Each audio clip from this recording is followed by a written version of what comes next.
But anyway, I kind of wanted to start back where the Eameses originally came from. And they both, Henry and Emma's family both came from England. And, but they didn't come on the same boats, and they came across the plains. No, they weren't in the same wagon train, but they did finally meet up. And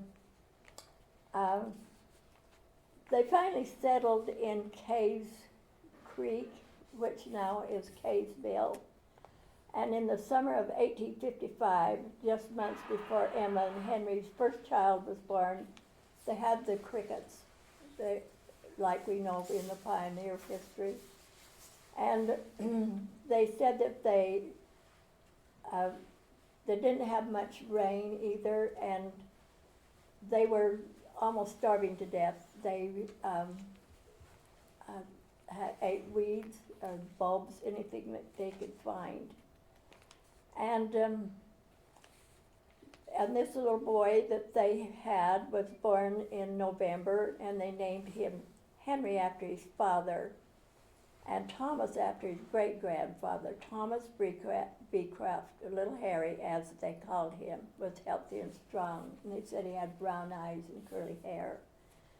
And that winter, snow piled up as high as 3 to 4 feet. Many animals died, and all of the saints were close to starving.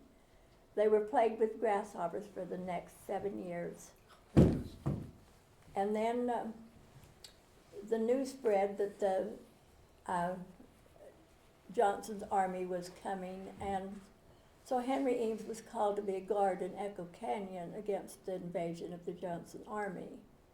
Emma packed her clothes, taking 2-year-old Harry, and joined another lady, and they moved to, anyway, I don't remember where they moved. But both Emma and this lady, I think they were cousins, were expecting babies in the fall.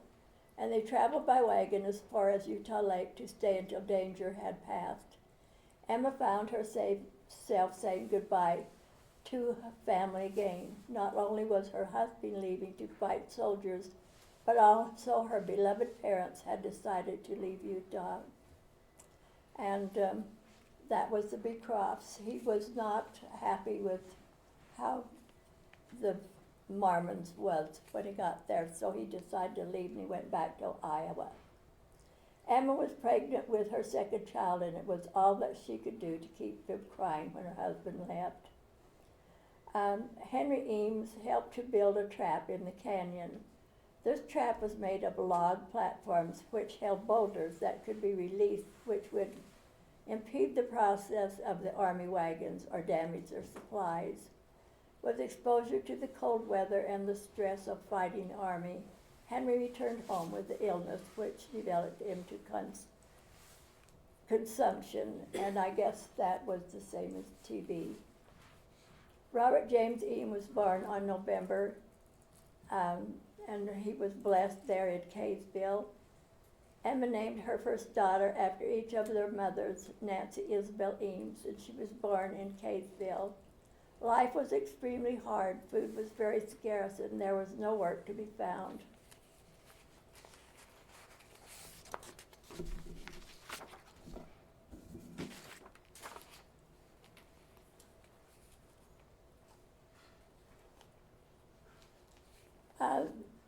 They moved from Kaysville, or Cays Creek that they called it, and a group from Lehigh joined with them. And there wasn't enough water for where they were settled, so they moved to a new location. And it was northwest of Ogden, and so they went there and they found this land, but they returned home and decided they'd come back in the spring.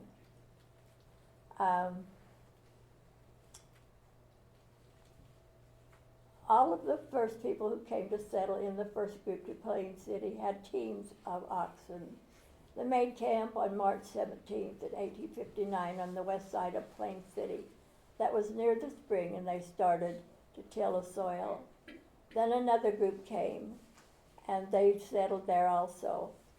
They surveyed the town at night using a North Star and 3 tall trees just below it as working guides. The original plat was 6 blocks long and 3 blocks wide, running north and south, and each block contained 5 acres and was divided into 4 lots. Each settler was allotted 20 acres of farmland. And among those saints that came there was Alonzo and Catherine Knight, and you'll find as we go along where they come into their this family. Okay, and in the meantime, the living and working conditions at Case Creek did not improve much, so Henry and Emma decided to move when the Carvers moved. They left with an ox team and an old wagon and moved to Weber River near Ogden to camp while Henry looked for work. It was here that one of their oxen died and the other was killed for food. Soon after, they moved to Plain City, where the ground was fertile and the family was close by. At first, for cupboards in the Carver home, they dug out a ledge in an old dirt wall. Those dugouts were temporary until they could build cabins. It was a 3-day trip up to the top of Ogden Canyon, where the logs were large enough to cut for home. Henry Eames traveled there and cut logs and transported them to Plain City to build a John Carbon's cabin. They sawed logs for the walls and the boards for floors. They made the roof from willows, straw, and dirt. The cabin was 14 feet wide, 16 feet long, and 12.5 feet tall.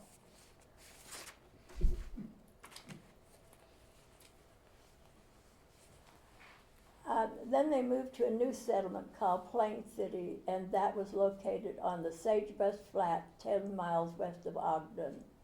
The family lived in a small 1-room log cabin on the corner of this lot. Later, the father built a small 2-room adobe house on this plat of land, which was the home that Harry, as they called him, was Bill's grandfather. That's right. And they remembered as a child, his father owned a lot 62 for farming, which was located south of the settlement.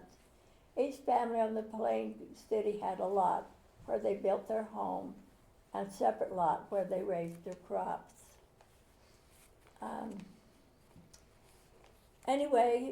Their father became very ill, and after a lingering illness, he died at the young age of 38 on October the 31st, 1869, leaving a widow with 7 small children.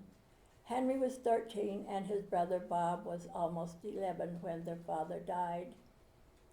Their Uncle John came down with diphtheria and died on November.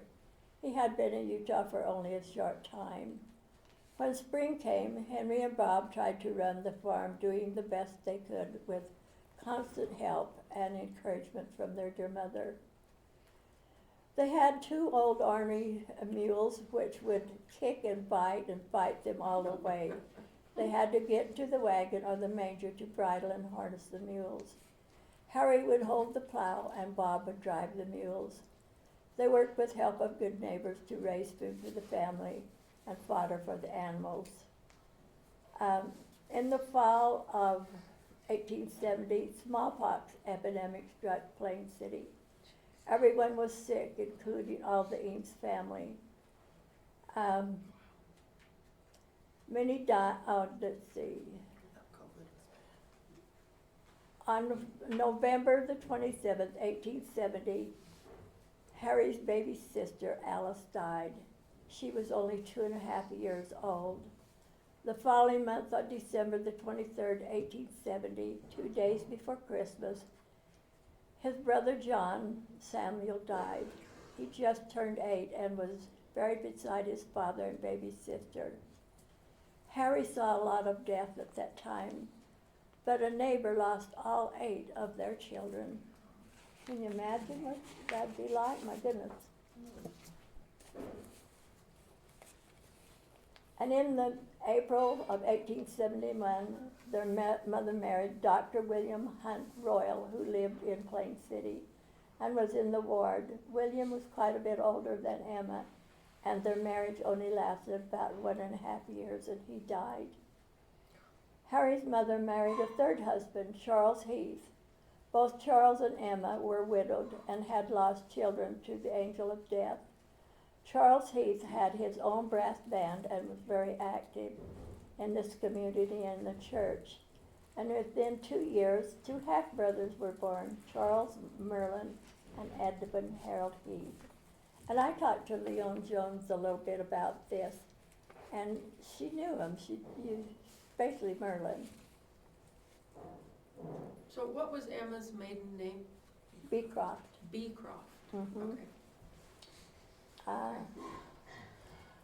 And then Henry married,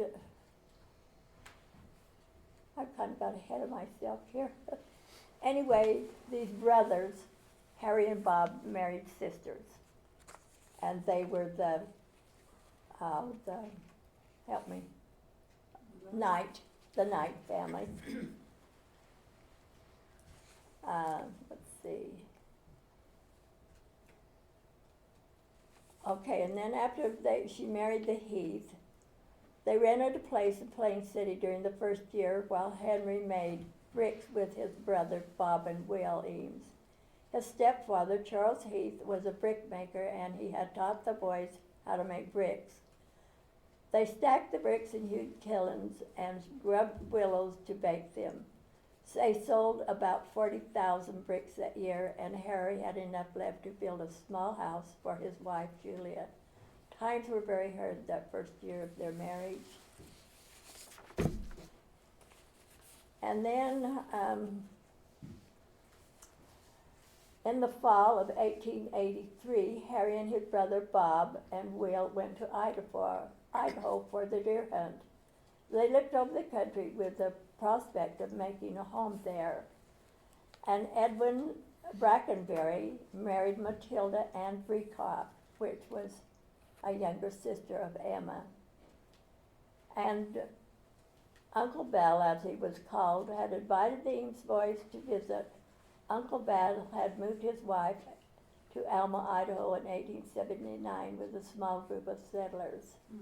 And Matilda hoped that if the Eames boys found the valley to their liking, that they might encourage her older sister Emma to move there. Harry and his brother came up Shirley Cove and were impressed with the country and the great opportunities it offered. So where was Shirley kept? Does anybody know? I would suspect that it's the Cove because Shirley and somebody else fenced that off, and that was their horse pasture, and then they ran cattle in the rest of the valley. I remember the Bruces talking about the Shirleys up there. So it probably was up there. They came to Shirley Cove and were impressed with the country and the great opportunities offered. And they selected a spot on Riley Creek, now Edwards Creek, cut wood and placed 4 house logs to hold our property until they could return in the spring to claim it. On September the 20th, 1883, Henry approved the deed with W. McGuire had written on his property in Plain City. Henry sold his home to his cousin and was deeded the property. Harry and Julie Eames and his brother Will loaded all their belongings, a hope chest, 2 other chests, a large chest filled with clothing and bedding and some other meager supplies into the old wagon. They strapped a crate of chickens on one side of the wagon and a crate of baby pigs on the other side, along with an old plow and 2 cows behind the wagon. They brought a saddle horse and a team of horses to pull the wagon. They cooked over a campfire using Dutch ovens. It took 6 long, hard pioneer traveling days for 28-year-old Harry to reach their new home in Idaho. The pile of rocks and 4 logs that the Eames brothers had stacked was all covered with snow, and a very cold wind welcomed them to the new life. A big one. And we all know how cold it is in the cold weather, the orchard. They welcomed them to the new life. They cleared a place, made camp, and had a bite to eat. Harry took his 1-year-old son and 19-year-old wife to Uncle Val Brackenbury's place to stay until a house was built. Will and Harry removed the box from the wagon, placed it in the shade near the creek, and built a willow shanty over the front where they lived most of that summer until the house was finished. They were very proud of their new home and had a lot of help from the good people of the valley in laying up the logs and putting on a good dirt roof. At first, the Eames brothers grubbed brush, cleared rocks, plowed and planted between 7 and 8 acres, all with a small team and plow. After the crops were in, they cut and hauled timber from the canyon and fenced the place. They raised plenty of that on that small acreage to feed the team, cows and chickens, and themselves for the winter. Their brother Bob built a 2-room log cabin up on Alma Creek, a short distance from Edwards Creek, and there were no neighbors near for half a mile, and yet they knew everyone.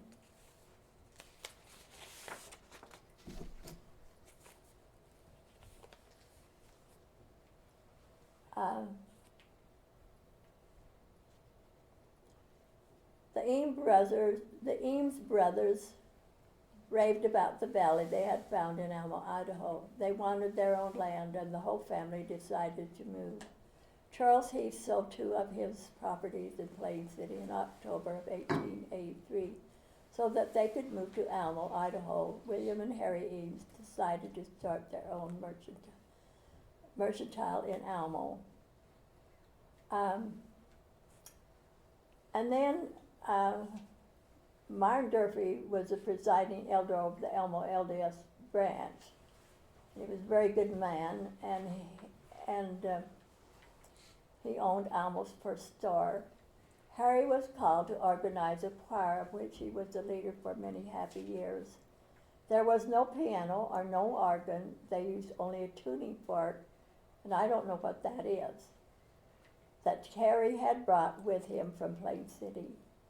He had had no musical training, but he had natural talent for singing, carrying harmony parts, and taught himself to read music by associating sounds with the printed manual. Later, the church bought an old organ, except that no one in Alma could play it. Things haven't changed much.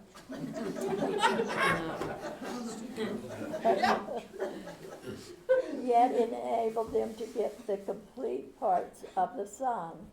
He formed a class of girls and taught them to read music and how to find the notes on the organ. Can you imagine? I can't even imagine such a thing. It wasn't long before Olive Ward, Mary Wake, and Nellie Knight were playing with both hands, and Odd could follow and really sing with the organ.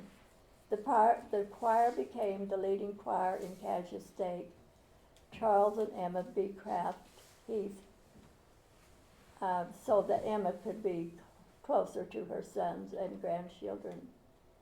In 1884, under the direction of Charles Heath, a dramatic company was formed. It became one of Alma's great achievements. They had one of the finest dramatic groups where acting was studied and learned together. For many years, Harry directed and acted in many fine plays. He had plenty of practice when he lived in Plain City. Alma was a small community with not many people to work with, but there was lots of talent in both the younger and older people. The kids tell me that there are some copies of the plays upstairs in the stores. Oh, really? We gotta go look through, see if we can find them. Let's see.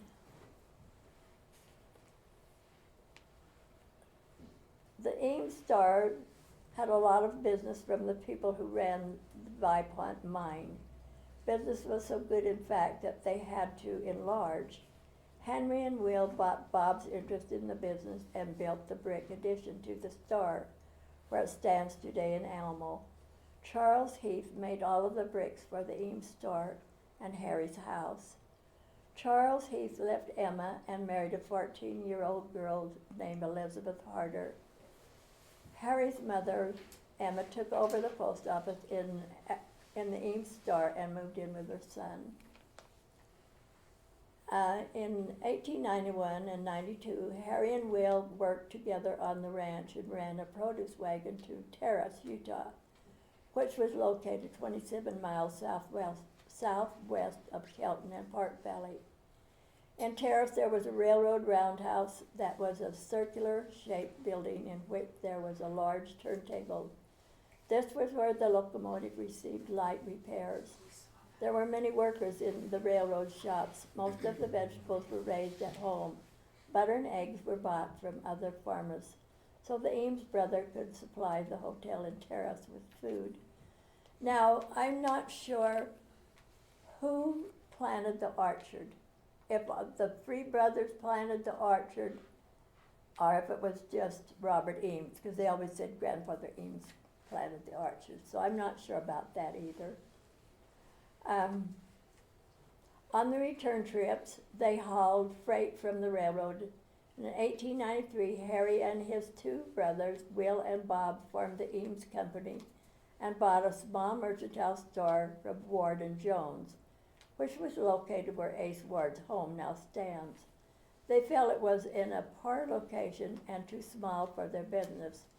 So Will filed a homestead on 160 acres of sagebrush, and this is where the Alamo Star stands. Although the winters were very severe with lots of snow, they raised wonderful gardens in the summer months. They raised melons, cantaloupes, and squash that you could barely reach around. Fruits and berries of all kinds grew in abundance. They also made sure that they had a shovel in the house at night during the winter season so they could dig their way out of the houses.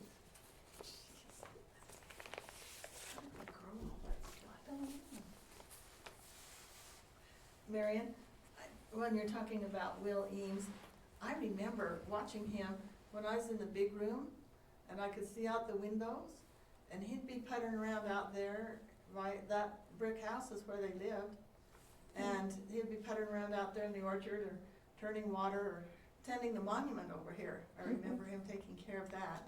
I'm just sitting here thinking, wow, he was pretty old. And I didn't even think about it at the time, you know?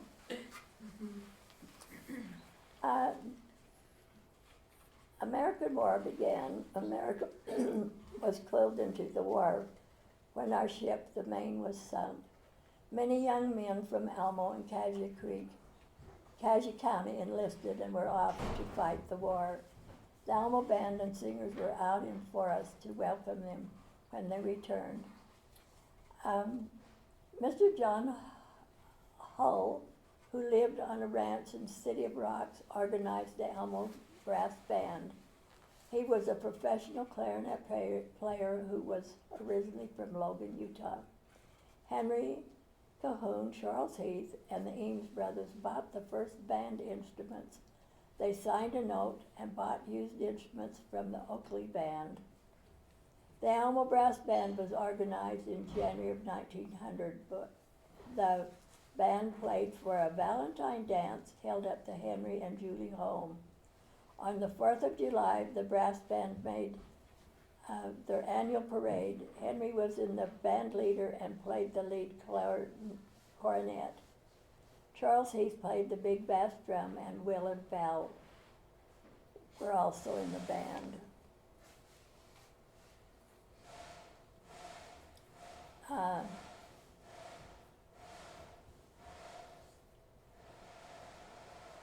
Anyway, Charles Heath and his son Merlin also played in this band, and Charles and his son made bricks in 2 kilns for many years before moving to Twin Falls in 1901, where they operated a small business for a number of years. Charles and Elizabeth had 8 children while they lived in Alamo. Charles Heath was a brick maker, and he and his son Merlin made all of the bricks for the Eames store, an H.T. Eames home. Emma had been through many hardships in her lifetime, but her life was full. She had many grandchildren and was a faithful member of the church ever since her baptism in England. Emma died at the age of 57 years and 9 months in 1894 and is buried in the Sunny Cedar Rest in Almo. After Charles left Almo, an old guy from Standard, they don't have a name, made the bricks for the building in Almo and took over Charles' kiln that was down in the Eames field. A dance hall was built in the top story of the store. There were stores up the back of the store that led to the dance hall.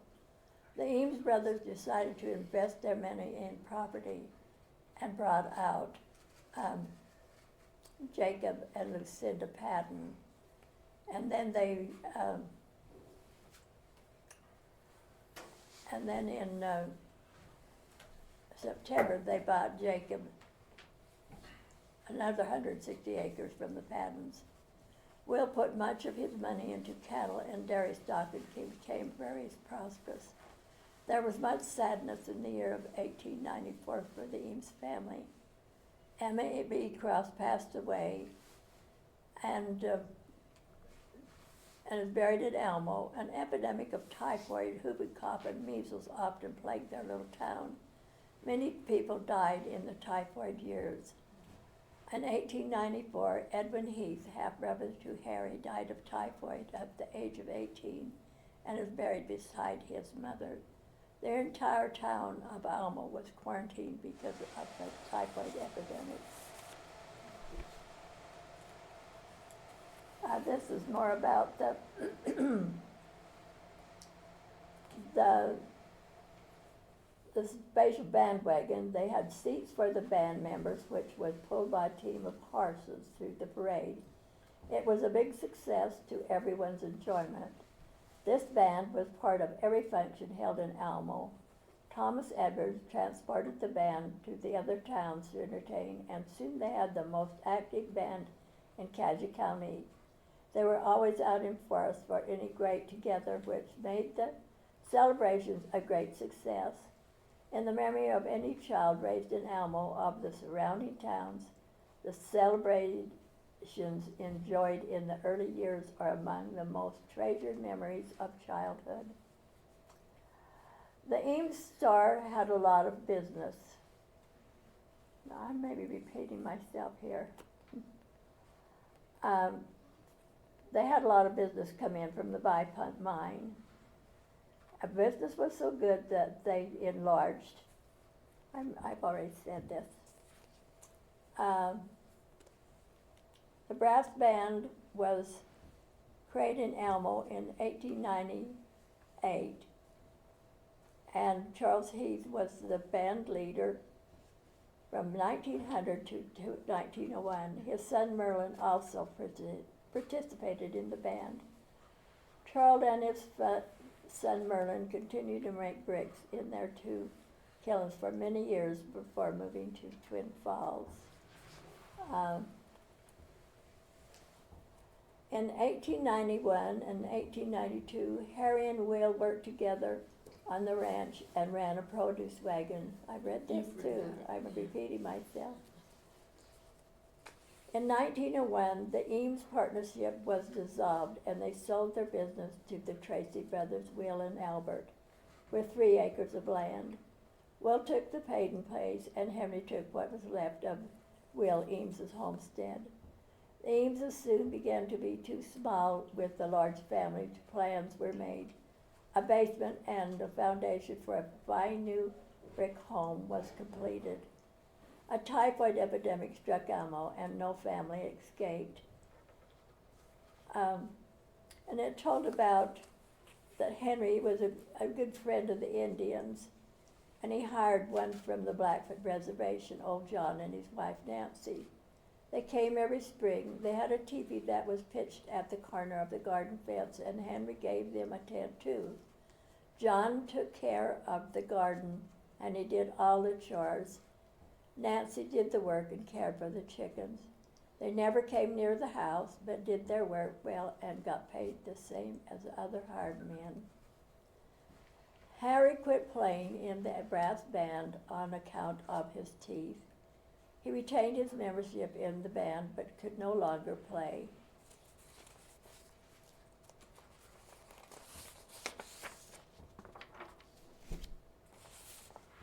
And now it's the girls' turn.